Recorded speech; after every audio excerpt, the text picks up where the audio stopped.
Halo semuanya, selamat datang di video pembahasan kali ini. Perkenalkan, nama saya Nil Ketuti Wismita Widyananda dengan NIM 2505 01010113 dengan program studi PJJ Ilmu Komunikasi di Universitas Siber Asia dengan kode kelas KM203. Video ini dibuat untuk memenuhi tugas ujian akhir semester genap mata kuliah Estetika Humanisme di Universitas Siber Asia. Topik yang akan kita bedah secara mendalam pada hari ini adalah Emotional Intelligence dan Anger Management. Baik, dalam kurun 15-20 menit ke depan, kita akan membahas beberapa poin penting. Kita akan memahami dinamika dan rasa marah, serta anger management. Yang ketiga, strategi taktis dan praktis mengelola emosi dalam kehidupan sehari-hari. Lalu bagaimana mengaitkan pengelolaan emosi ini dengan nilai-nilai estetika humanisme. Jadi, tanpa berlama-lama lagi, mari kita memulai pembahasannya. Nah, jadi pernah nggak sih kalian melihat seseorang yang sangat jenius secara akademis dan memiliki kemampuan teknis yang luar biasa, namun karir atau hubungannya berantakan hanya karena satu hal. Ia tidak bisa mengontrol emosinya. Atau mungkin kita sendiri pernah merasakannya. Saat tekanan tugas menumpuk, ada konflik di tempat kerja, dan tiba-tiba semuanya meledak, dan kita menyesali perbuatan kita setelahnya. Di era yang menuntut kecepatan tinggi ini, kecerdasan intelektual saja ternyata tidak cukup. Tanpa kemampuan mengelola emosi kita, potensi besar yang kita miliki bisa hancur begitu saja. Disinilah nilai-nilai humanisme dan kecerdasan emosional menjadi fondasi utama agar kita bisa bertumbuh menjadi manusia yang utuh. Oke, pada kesempatan kali ini saya akan membahas terlebih khusus pada anger management atau manajemen amarah. Yang pertama, mari kita pahami apa itu emosi dan marah. Emosi merupakan perasaan kuat yang mempengaruhi psikologis sekaligus dorongan kita untuk bertindak. Marah sendiri merupakan respon emosional yang wajar ketika kita menghadapi pertentangan, kekecewaan, atau rasa terancam. Sehingga secara alami, marah adalah cara makhluk hidup mempertahankan dirinya. Namun, pada manusia, pemicu marah bukan hanya terjadi pada ancaman fisik, tetapi juga bisa jadi karena harga diri yang merasa direndahkan atau harapan yang tidak terwujud. Lalu, yang berikut ada mekanisme otak. Bagaimana sih marah itu terjadi di otak kita? Di dalam otak, ada bagian yang bernama amigdala, yang bertugas untuk mendeteksi ancaman. Jadi ketika ada pemicu, amigdala merespon dengan sangat cepat sebelum sinyal sempat diproses oleh prefrontal cortex, yaitu bagian otak yang berpikir secara logis. Akibatnya, timbul fenomena reaksi emosional tanpa pertimbangan. Tubuh kita juga melepas hormon adrenalin dan katekolamin yang membuat detak jantung meningkat, otot tegang, dan rasa marah tersebut bisa bertahan lebih lama dan itu akan membuat kita marah secara berkepanjangan. Akibat respon marah yang terjadi begitu lama, ini akan terlihat dan menjadi dampak yang bisa kita ketahui di dalam fisik seseorang, yaitu detak jantung meningkat, otot tegang, serta tekanan darah naik. Oleh karena itu, kita butuh yang namanya anger management. Yang pertama, pengertian dari anger management, yaitu mengendalikan dan meluapkan amarah secara sehat, bukan dengan menahan dan memendamnya di dalam diri kita sendiri. Lalu, mengapa sih penting untuk mengetahui anger management? Supaya kita dapat menghindari tindakan agresif dari kata dan fisik yang memicu penyesalan, depresi, hingga masalah jantung.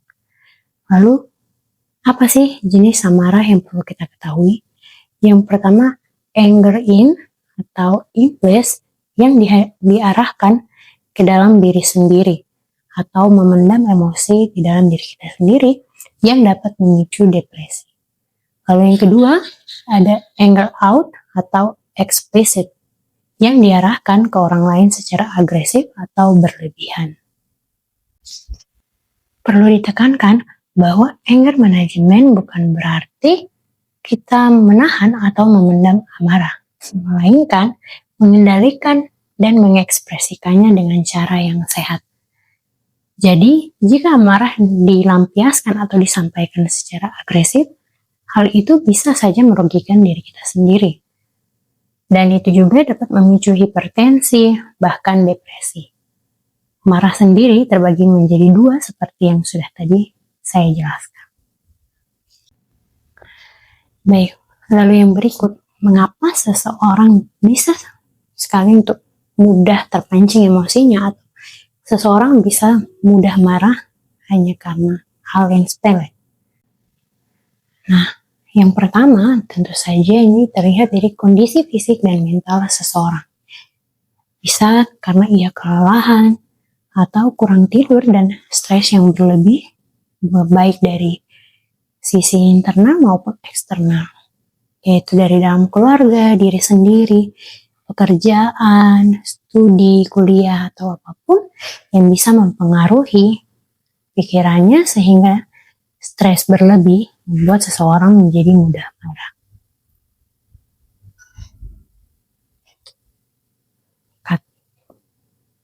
Yang kedua adalah masalah psikologis atau depresi yang tidak disadari sama sekali atau perasaan yang diabaikan oleh seseorang.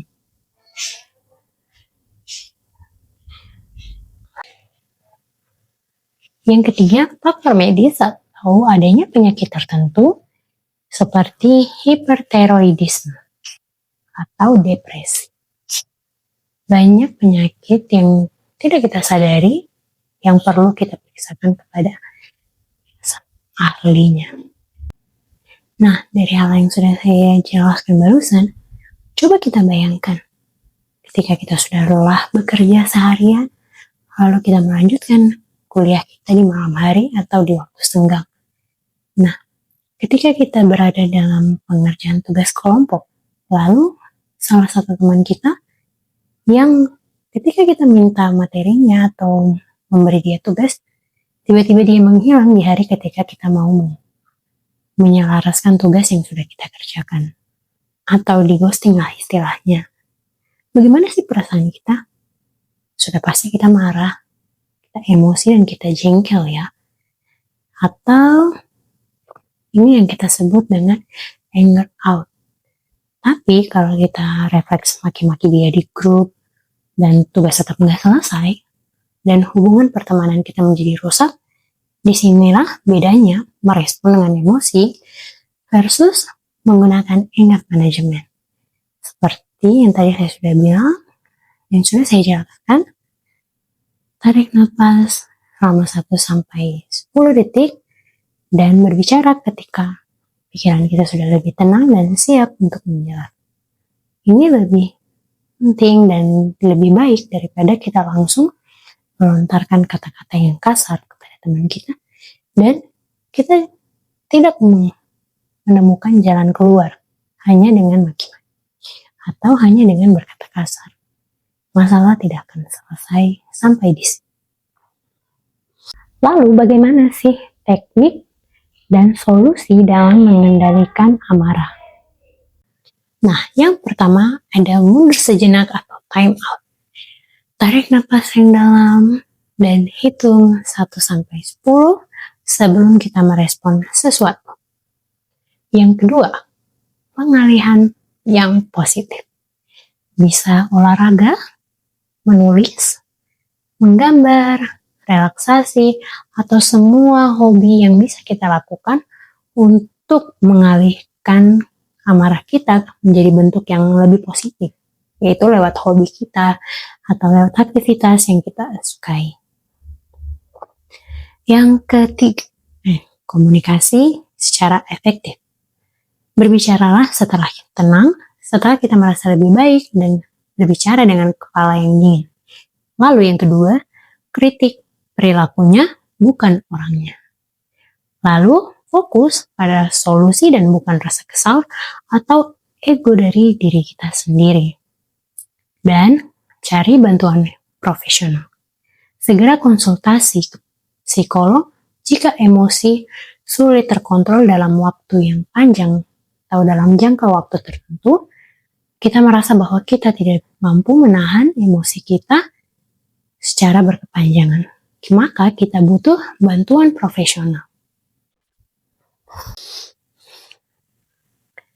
Ya, kita akan praktekkan ya teknik pernapasan 478. Yang tadi sudah saya jelaskan, tarik napas selama 10 detik. Mari kita coba bersama-sama. Tarik napas dalam hitungan 4 detik, tahan selama 7 detik, lalu hembuskan perlahan 8 detik. Oke? Mari kita coba. Tarik napas dalam hitungan 1, 2, 3. Tahan 7 detik.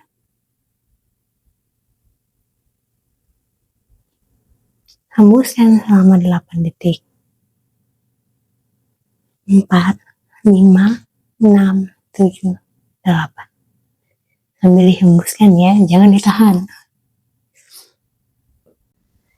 Nah, jika teman-teman punya saran, punya cerita kasus mungkin, ataupun bagaimana tanggapan teman-teman mengenai materi kita di hari ini, boleh silahkan menulis di kolom komentar ataupun teman-teman boleh sharing dimanapun atau bahkan bercerita mengenai topik pembahasan yang sudah dibahas tadi.